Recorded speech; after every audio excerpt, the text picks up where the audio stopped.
इस कार्यक्रम के प्रायोजक है कृषि एवं किसान कल्याण मंत्रालय, भारत सरकार। हर जोखिम से निकल कर फसल आए, सुरक्षित हो जाए।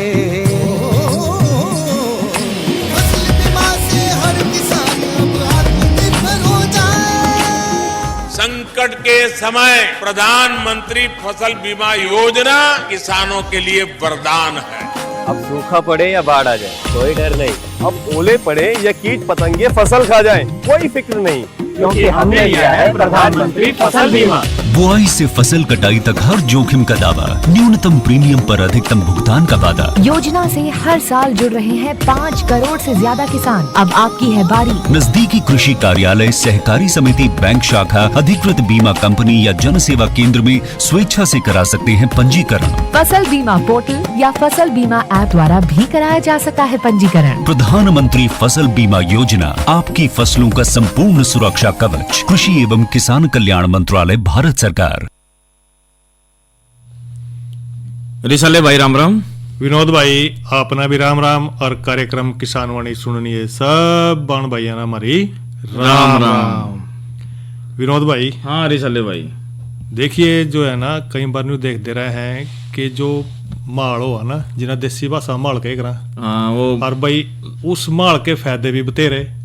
पर जिस तरह की न्यू देखा है कि गाँव में कई बार न्यू जानकारी मिल जाए भी फलाना भी जो है ना भाई ना कोई रोजगार नहीं मिला।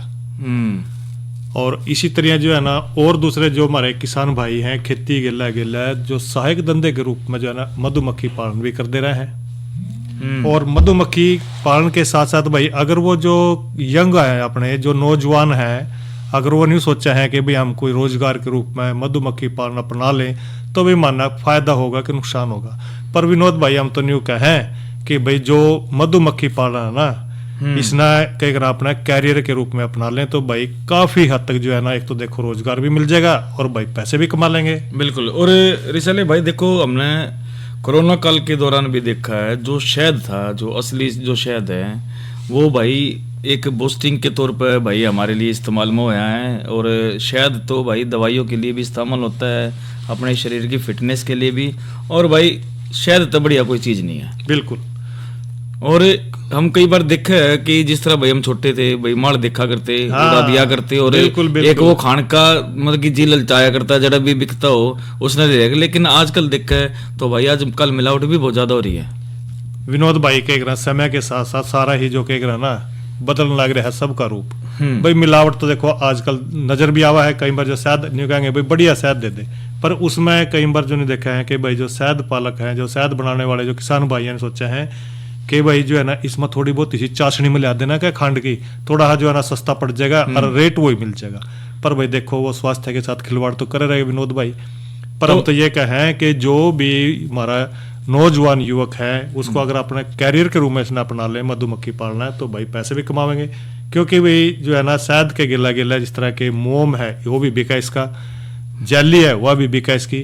और भाई एक खास बात तो यह है विनोद भाई, इसमें जो परागकण है ना उनका कितना फायदा है, कितने जिस तरह वो भी बिका है, क्योंकि यह खेती में काफी जो है ना लाभदायक भी रहा है। और रिसाले भाई देखो, एक समय था जब खेतों के अंदर हम पक्षी भी देखते थे, मधुमक्खियां भी ज्यादा देखते थे। बिल्कुल। लेकिन आजकल हम थोड़े से लालच मनवा जाते भाई कम समय में ज्यादा से ज्यादा लाभ हम प्राप्त कर ले। बिल्कुल। और कीटनाशक अंधाधुन हम ज्यादा इस्तेमाल करते हैं। हालांकि हमारे जो प्रगतिशील बहन भाई है वो प्राकृतिक खेती की तरफ जरूर लौट रहे हैं। हाँ। और आज यदि हम देखें तो भाई जो मधुमक्खी पालन है उसमें करियर बहुत बढ़िया है। और जब इसकी बात करते हैं करियर की तो देखो इसमें लाभ तो है ही, और एक आकर्षक कृषि आधारित करियर है जिसमें शहद, मोम, जिस तरह आपने बताया भाई रॉयल जैसी जैली उत्पादक के साथ साथ जो प्रांगण से जो सेवाओं के माध्यम से भी हम इसमें लाभ इसमें लेते हैं। और भाई देखो मधुमक्खी पालन में जो करियर के अवसर की जब हम बात करते हैं तो देखो व्यावसायिक मधुमक्खी पालन में मधुमक्खियों के छत्तों का प्रबंध करना और शहद, मधुमक्खी का मोम और पराग जैसे उत्पादकों का उत्पादन करना, परागगण सेवाएं जिसमें भाई कृषि के लिए मधुमक्खियों के छत्ते की किराए पर देना, जिस तरह फसलों की पैदावार भी बढ़ती है, रानी मधुमक्खी प्रजनन, उच्च गुणवत्ता वाली जो रानी मधुमक्खियों का उत्पादन और बिक्री करना, कृषि विशेषज्ञ यानी विस्तार शिक्षक स्थानीय किसानों के मधुमक्खी पालन की भाई सर्वोत्तम प्रथाओं के बारे में जो प्रशिक्षित करता है। और भाई देखो सरकार भी पूरा अंगा जरूर लगा रही है और सब्सिडी भी देती है लगाने के लिए, और भाई फ्री में ट्रेनिंग भी देती है, जी, क्योंकि जो युवाओं के लिए भाई ये सबसे बढ़िया अवसर है। और भाई इसमें कम लागत पे हम नू सोच ले 2-3 गुना तो फालतू इसमें हम लाभ ले ले। तो विनोद भाई जिक्र भी कर रहे हैं आप, हम तो ये कहें कि भाई जो भी नौजवान युवक है या भाई जो और कोई किसान भाई है, खेती से के साथ साथ जो है ना सहायक धंधे के रूप में अगर वो मधुमक्खी पालन का व्यवसाय करेगा तो भाई देखो उन्नति तो कर ही करेगा, पर जो है ना कई ग्राम भाई करे क्यों कर, उसने थोड़े से जो है ना प्रशिक्षण की जरूरत पड़ेगी। और वो प्रशिक्षण भाई कृषि विज्ञान केंद्र तक भी ले सका है और या कोई और जो है ना संस्थान, मान्यता प्राप्त संस्थान तक भी भाई वो ले सका है। अगर भाई इस तरह प्रशिक्षण लेकर और वो अपने काम ने 5-10-20 बक्से से शुरू भी करेगा तो भाई काफी फायदा उठा सका है। धीरे धीरे करके भाई अपने जो बक्से हैं उसके उनको जो है ना बढ़ा सका है। और भाई कई बार देखा है कि फिर ने सोचा है कि प्रशिक्षण में अब काफी सारी बातों का जिक्र करते रहे विनोद भाई, जिस तरह के भाई ये आपने बक्से हैं, कहाँ रखने हैं, कितनी मधुमक्खी लेनी है, कितनी रानी मक्खी हैं, तो इस तरह की जो है ना जानकारी वो आपको मिलेंगी। और सही बक्से रखने का भाई जहाँ पानी की सुविधा हो, छाया की सुविधा हो और भाई फूलों की सुविधा हो, ऐसे ऐसे खेतों में भाई हमने जो है ना बक्से धरने पड़ा, सारी जानकारी भाई जो है ना आप प्रशिक्षण के रूप में उनको ले सका है।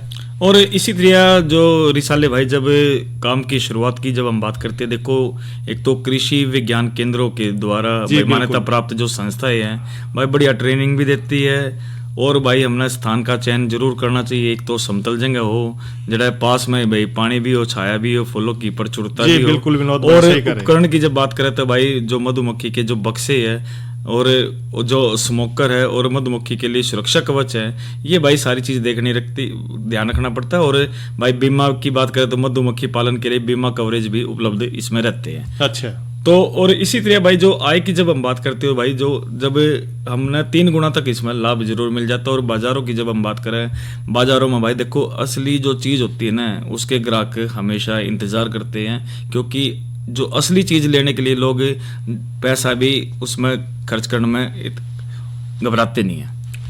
तो विनोद भाई, तो हम तो ये कहें कि जो भी भाई मधुमक्खी पालन का व्यवसाय करना शुरू करा है तो बड़े मन लगा कर करा भाई, और इसमें जो है ना अच्छा प्रशिक्षण लेने के बाद इस व्यवसाय को शुरू करा है और अच्छा मुनाफा कमावा। बिल्कुल।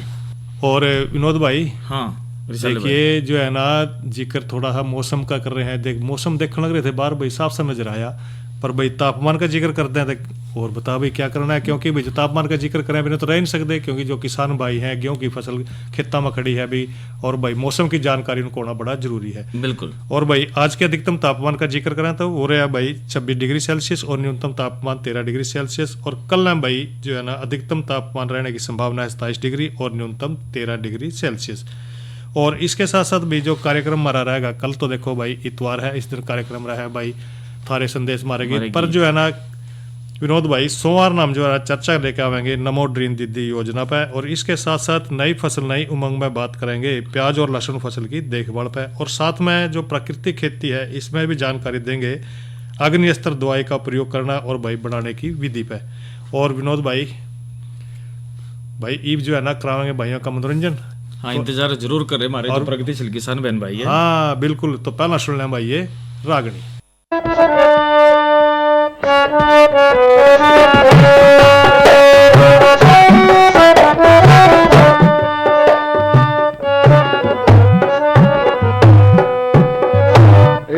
देश मालवा राजपुताना एक रमणीक शहर उज्जैन हुआ, किसी शराप से इंद्र का बेटा राजा गंधर्व सेन हुआ। देश मालवा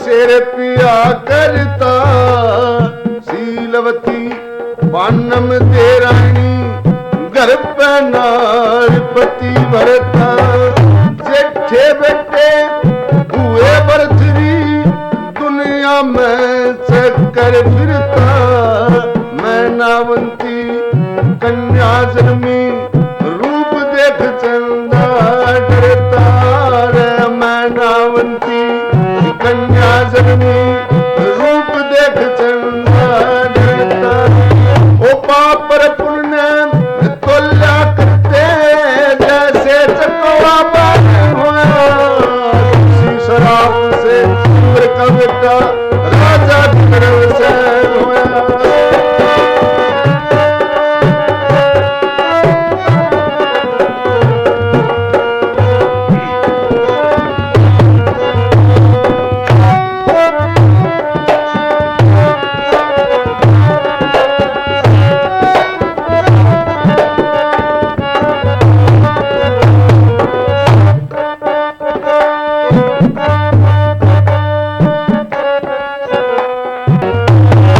एक मैं नावंती कन्या जन्मी दिन दिन क्लास आई थी गारा नगर के पद्म सैन के जिसकी हुई सगाई थी वेद विधि और धूमधाम से रंग ठाटते ब्याई थी जिसके जन्मे गोपी चंद्रावल कन्या जाई थी जिसके जन्मे गोपी चंद्रावल कन्या जाई थी अरे इतना अरसा बीत भूख के कुछ बीमारी खान होया किसी शराब से का बेटा राजा धर्म से होया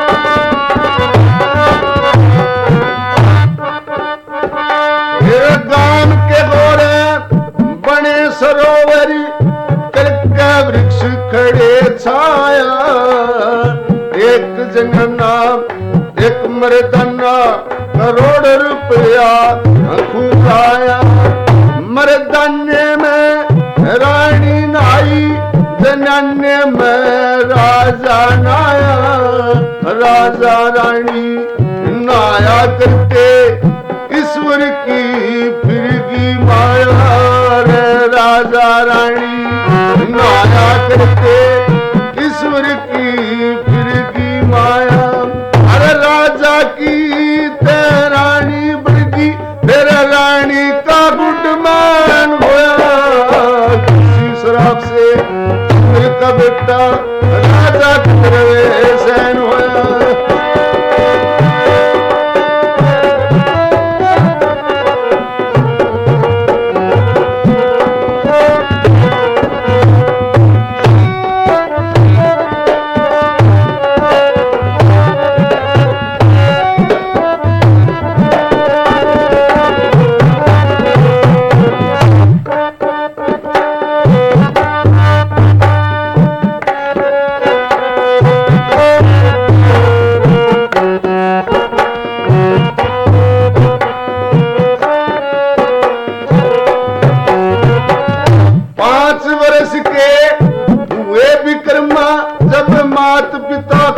स्वर्गवास हुआ बड़ा भाई धूप बरथरी सब विद्या में पास हुआ एक पिंगला रानी थी घर में भाई जिसके कारण नाश होया धर्म का राज करया करे थे फिर इंद्र का प्रकाश होया धर्म का राज करया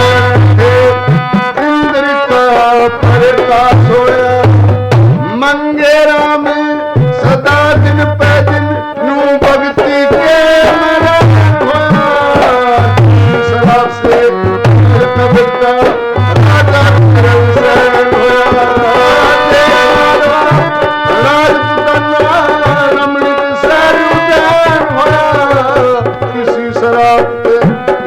बेटा रे राजा सिमरन से। और बहनों और भाइयों, एक सूचना भी जरूरी दे देते हैं आपको। और भाई 6 मार्च से लेकर 8 मार्च तक आने वाली जो राष्ट्रीय डेयरी मेला एवं एग्री एक्सपो 2026 का आयोजन करनाल में किया जा रहा है। और भाई ये जो आयोजन है राष्ट्रीय डेयरी अनुसंधान संस्थान करनाल में आयोजित होगा और आप ज़रूर इसमें भाग लीजिए। 6 से 8 मार्च तक ये आयोजन है। और इसके अंदर भाई हमारे जो डेयरी पशु प्रतियोगिताएं भी इसमें आयोजित होगी और जो अलग अलग जो वर्ग है उनकी प्रतियोगिताएं रहेगी और भाई इनाम भी जरूर दिया जाएगा।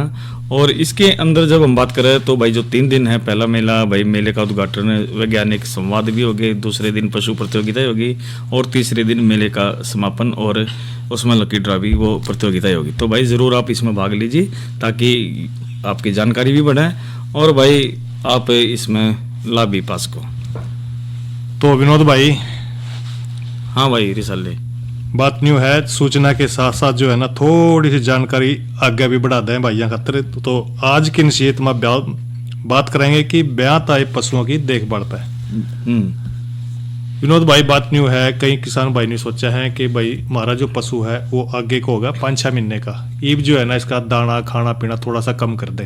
पर भाई इस तरह कम नहीं करना चाहिए, क्योंकि जो देखो पशु आगे को रहा है ना, उसके शरीर की जो आवश्यकता है उसको जो चाहिए, क्योंकि भाई उसके गर्भ में बच्चा पड़ रहा है, अगर हम इसना बंद कर देंगे तो देखो भाई उसकी खुराक नहीं मिल पाओगी। हाँ बिल्कुल, उसकी सेहत पर भी असर पड़ेगा और जो बच्चा है भाई उसके ऊपर भी इसका असर जरूर पड़ेगा। पर भी बात ये न्यू है विनोद भाई जो आगे का जो पशु है उसको हमने रोज जो है ना 3-4 किलोग्राम दाना जरूर देना चाहिए। न्यू सोचा कि भाई जो पशु ने जो है दूध देना बंद कर दिया, अब इसका जो है ना ये दाना भी बंद कर दे। भाई देखो ऐसा नहीं करना है। कई बार न्यू देखा है कि जो पशुपालक हैं कभी कभी जब पशु ब्याने वाला हो तो नहीं सोचा है कि जो है ना पशु यू उठा बैठा क्यों है, ये दाएं बाएं जो है ना क्यों घूम रहा है। तो भाई अगर ऐसा नजर आवा है तो भाई पशु चिकित्सक से पशु की जांच जरूर करवावे और ब्याने से पहला पशु की जो है ना भाई उचित देखभाल करें। ज्यादातर जो है ना देखा है किसान भाई चोकर देना, यानी कि कब्ज न रहे या कभी कभी कब्ज रहित करने वाली जो दवाई है देना आवश्यक हुआ है। तो नियमित समय पर भाई भोजन और पानी देना, संतुलित आहार देना उनका विशेष महत्व रहा है।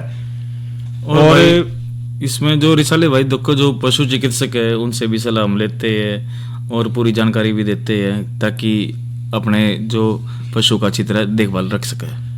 तो विनोद भाई, एक तो ब्याने से पहले का जिक्र करें, जब पशु ब्यावा है उस टाइम भी कई बातों का ध्यान रखना पड़ेगा, क्योंकि भाई जब पशु ब्याने के करीब हुआ वो बेचैन होकर के कभी उठेगा बैठेगा और कभी कभी जो है ना उसकी आंखों में देखेंगे तो दर्द सा महसूस प्रतीत होगा हमें। और तो हमने क्या है कि भाई पशुपालक को चाहिए कि भाई वो 1 बाल्टी गर्म पानी की सरसों का तेल और भाई साबुन और एक तेजदार चाकू या कोई भाई कीटाणु रहित जिस तरह के कई तरह ब्लेड ले लें और साथ में भाई डिटोल रखें ताकि वो समय पर भी काम आए। क्योंकि ब्याते समय पशु को जो है ना ऐसे कमरे में रखना चाहिए अलग तय, और पशु को भी ब्याते समय ऐसे कमरे में बांध देना चाहिए जिस तरह जो फर्श के ऊपर पुराड़ घेर कर रखा है या कोई तूड़ी घेर कर रखा है या गन्ने की जो कड़बी पड़ी है भाई पत्तियां पड़ी है वो घेर दें ताकि पशु को उठने बैठने में थोड़ा सा आराम हो। और भाई जब बच्चा जो है ना बाहर आ जाएगा और जो गिर भी गया तो भाई चोट लगने की संभावना ना रहे। हाँ, तो ब्याते जब आ जाएगा जो ब्याते समय जो है ना सबसे पहला बच्चे के जो अगले दोनों पैर भी बाहर आवेंगे और सिर ऊपर होगा, तो पैरों के साथ साथ भाई शरीर से जो है ना योनि से बाहर आवेगा और बच्चे का बाकी जो शरीर है धीरे धीरे करके भाई आसानी से बाहर आ जाएगा। एक बात और है विनोद भाई, इसमें कभी कभी जो है ना बच्चे के पैर बाहर जाते दिखाई नहीं देते जब पशु बार बार उठा बैठा।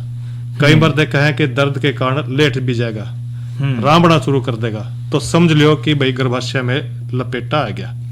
तो इस तरह जो है ना चिकित्सक को बुलाएं और भाई उसकी जो है ना थोड़ी जांच करा के सही अवस्था करके उसके बच्चा है जो अंदर है उसको भाई बाहर निकलवाना सुनिश्चित कर लें।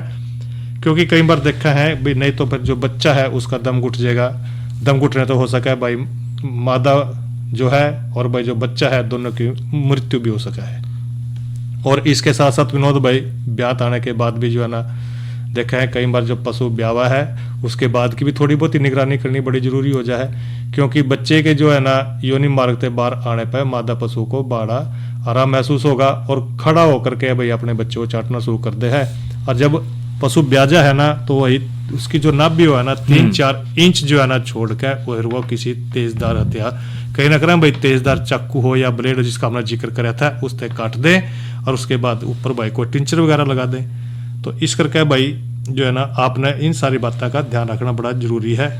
तो विनोद भाई हाँ तो चले भाई बात न्यू है। इसके साथ साथ भाई एक जानकारी भाई ने और देंगे कौन सी परंपरागत कृषि विकास योजना की, क्योंकि विनोद भाई देखे परंपरागत का मतलब क्या है कि जो किसान भाई है वह जो है ना परंपरागत के साथ साथ जो रासायनिक खेती है वो शुरू कर रखा है, क्योंकि अगर वो रासायनिक खेती शुरू करेंगे तो भाई देखो जो स्वास्थ्य है हमारा उसके ऊपर असर पड़ना जरूरी है। तो परंपरागत कृषि विकास योजना क्या है कि भाई जो भारत सरकार है ना उसके द्वारा 2015 में शुरू करी गई थी, एक बहुत ही बढ़िया योजना है, क्योंकि इसमें जो है ना मृदा का जो स्वास्थ्य है या उसका प्रबंधन है और उसके अंतर्गत भाई जो जैविक खेती है उसको बढ़ावा देना है। क्योंकि जो जैविक खेती है हम भी कह रहे हैं कि भाई जो जैविक खेती है इसकी तरफ अपना रुझान बढ़ाना है, किसान भाइयों ने बार बार कर दे रहे हैं। क्योंकि भाई अगर हम जो है ना रासायनिक खेती ना छोड़कर थोड़ा सा जैविक खेती की तरफ अपना रुझान बढ़ावेंगे तो भाई देखो पैदावार तो शुरू में थोड़ी सी समस्या हुआ है पर धीरे धीरे करके भाई जैसी समस्या उसका अन्न जो है ना खेत में कम निकलेगी एक किले में उतना ही भाई उसका जो है ना भाव भी ज्यादा मिलेगा। क्योंकि भी हर आदमी चाहा है कि हमने भाई शुद्ध देसी चीज मिला है, सही प्राकृतिक चीज मिला है, तो जिससे भाई अपने स्वास्थ्य का वो ध्यान रखा है। तो भाई लेकिन जो है ना किसान भाई ने सोचा है कि भाई थोड़ी कम निकलेगी, ज्यादा पैदावार लेने की होड़ पड़ी रहा है भाई एक किले में तो ज्यादा से ज्यादा कौन से जो है ना बीज बोआ ज्यादा निकला है। लेकिन जो प्राकृतिक खेती है भाई इसकी तरफ तो रुझान बढ़ाना ही पड़ेगा। और रिसाले भाई देखो प्रकृति खेती की तरफ अगर जो हम रुझान नहीं बढ़ाते, अगर जो हम लाभ के चक्कर में हमेशा रह गए भाई एक किले तो फालतू हम लाभ ले लिया तो एक समय ऐसा भी आएगा कि वह जो जमीन है वह बंजर हो जाएगी और भाई वह कुछ भी नहीं पैदा कर पाओगी। कई बार हम ये भी देखते हैं भाई जो फसल हमारे खेत में होती थी वह भी अब फसल कहीं होती नहीं है, क्योंकि उसकी भी कमी होती जा रही है और बीमारियां भी हैं। तो ये सारा का सारा सर भाई ज़्यादा से ज़्यादा फर्टिलाइजर दवाइयाँ इस्तेमाल करने का, यदि हम प्राकृतिक खेती की परंपरागत खेती की तरफ यदि हम आते हैं तो भाई हमारी जो भूमि है उसका जो स्वास्थ्य बढ़िया रहेगा तो भाई उसमें लाभ भी बढ़िया मिलेगा, फसलें बढ़िया होगी और उससे भाई हमारा जो समाज को भी हम एक बढ़िया चीज हम दे पाएंगे। तो विनोद भाई ये तो अपना जानकारी दे दी परंपरागत कृषि विकास योजना पे। एक जानकारी और भाइयों ना देंगे साथ साथ में भी सरसों फसल की भी देखभाल करना बड़ा जरूरी है, क्योंकि विनोद भाई आजकल देखा है खेत में जो है ना सरसों की फसल बड़ी लहला रही है और अपना जो हरियाणा है भाई इसमें तो खास करके जो हमारा पश्चिमी क्षेत्र है या रबी की एक बहुत ही प्रमुख फसल है।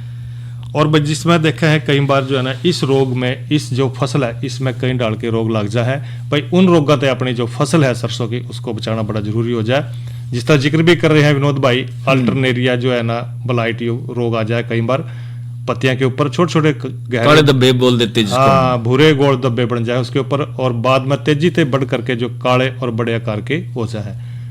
तो भाई इन धब्बों में गोल जो छल्ले साफ नजर आवेंगे तो रोग की जो अधिकता में बहुत से धब्बे आपसे मिलकर एक बड़ा रूप भी ले देखने में आवा है। और भाई तना और फड़िया पर जो है ना गोल गहरे भूरे रंग के जो धब्बे बना है बाद में लंबे आकार के हो जाए तो रोगग्रस्त फड़िया में जो दाने हैं छोटे हो जाएंगे, सिकुड़ेंगे और बदरंगी हो जाएंगे और भाई आप बाजार में लेकर जाओगे अपनी सरसों ना उसका भाव कम मिलेगा। और रिसाले भाई एक कुछ सफेद रत्वा भी एक और व्हाइट रस्ट भी बोल देते, इसके बारे में भी बताओ ना थोड़ा। हाँ विनोद भाई बात न्यू है कि जो आप जिक्र भी कर रहे हैं जो सफेद रत्वा है उसमें पत्तियां की जो निचली सतह है ना उसके ऊपर खासकर जो चमकीले सफेद थोड़े से उभरे हुए धब्बे से नजर आवा है। अच्छा। और पत्तियां की जो ऊपरी सतह है ना वह पीली पड़ जाए और पत्तियां झुलस कर नीचे गिर जाए और भाई इसमें जो पौधे हैं बड़े कमजोर नजर आवेंगे और इससे जो है ना फसल के ऊपर इसका असर पड़ेगा। और इसके साथ साथ भी एक डाउनी मिल्ड्यू रोग है वो भी इसमें देखने मिला है। जब पौधे 15 से 20 दिन के हो जाए तब पत्तियों की जो है ना निचली सतह उसके ऊपर हल्के बैंगनी से भूरे रंग के धब्बे नजर आवा है और बाद में यह धब्बे मिलकर भाई बड़े आकार के हो जाए और पत्तियां सूख जाने तक पौधे मर भी जाए। एक और रोग आ जाए विनोद भाई इसमें तनागलन का। अच्छा। और तनागलन कौन सा है, जिस तरह की इसमें के पहचान रहा है इसकी तना के ऊपर लंबे और भूरे जल सिक्त जो है ना धब्बे बन जाए जिन पर भी बाद में सफेद फफूंद की तरियां तहसी बन जाएगी और ये सफेद फफूंद पत्तियां, टहनियां, फलियां इनके ऊपर नजर आवा है। और भाई उनका जो है ना आक्रमण यदि फूल निकलने या फलियां बनने के समय पर हो तो वो तने टूट जाए। और इसी तरह भाई एक और आ जाए इसमें फिलोडी, और इस रोग के लक्षण का आभास पौधे में जब फूल आवा है उसकी अवस्था में हो जाए। और इसका सही बात यह है कि भाई सामूहिक उपचार करना चाहिए। बीज उपचार के लिए तनागण रोग के लिए भाई 2 ग्राम बावस्टिन प्रति किलोग्राम बीज की दर तक बीज उपचार करना है। और छिड़काव के लिए भाई आपने कौन सा करना है, अल्टरनेरिया ब्लाइट, सफेद रतुआ या डाउनी मिल्ड्यू के जो लक्षण दिखे तो भाई डाइथेन M45 लेकर 0.2% घोल का छिड़काव फसल पर 2 बार 15 दिन के अंतर पर करना है। जिन भाई क्षेत्र में तनागण का रोग का प्रकोप हर साल जो है ना अधिक दिखाई दे है तो वह बिजाई के 40-50 दिन के बाद बावस्टिन का 0.2% की दर तक छिड़काव करना जरूरी है। और रिसाले भाई एक फ़ोन नंबर भी हम जरूर बताते हैं, जानकारी किसान कॉल सेंटर नंबर है जो 1551, आप घर बैठे महत्वपूर्ण जानकारी इसमें ले सकते हो।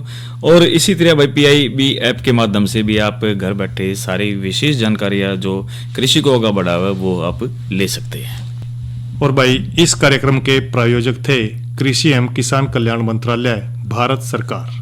अरे अरे अरे क्या कर रहा है? इधर इधर इधर हम बोल रहे हैं तेरे बीजू का। उतला बोल रहा है? हाँ, पक्षियों से तो हम खेत को बचा लेते हैं पर इन घातक रसायनों से कैसे बचाएं? मतलब? देख बेटा, तू जो ये अंधाधुंध रसायन मिलाता है ना, मिट्टी की सेहत बिगड़ने लगी है और जब माटी ही कमजोर पड़ जाएगी तो उपज कैसे सेहतमंद होगी? अरे पहले ऐसा नहीं था, पूछना अपने बड़े बुजुर्गों से कैसे फसल लहलहाती थी, शुद्धता झलकती थी। हाँ, माटी भी तंदुरुस्त और लोग भी। अब पहली वाली बात कहाँ, पर अब तो सब यही डाले हैं। सब नहीं, आज भी लाखों जागरूक किसान परंपरागत विधि से फसल उगा रहे हैं, खर्चा कम और उपज की कीमत भी बेहतर पा रहे हैं। सच है? रे बेटे, एक्सपीरियंस से बता रहे हैं, धूप में बाल सफेद नहीं किए हैं। हाँ। ठीक है भाई, मैं भी आज से जैविक खेती शुरू करूंगा। माटी से प्रेम की परंपरा है, परंपरागत खेती। और विनोद भाई इसी के लिए कार्यक्रम किसान वाणी संपन्न हो रहा है। भाइयों से लें इजाजत। अच्छा भाइयों, राम राम।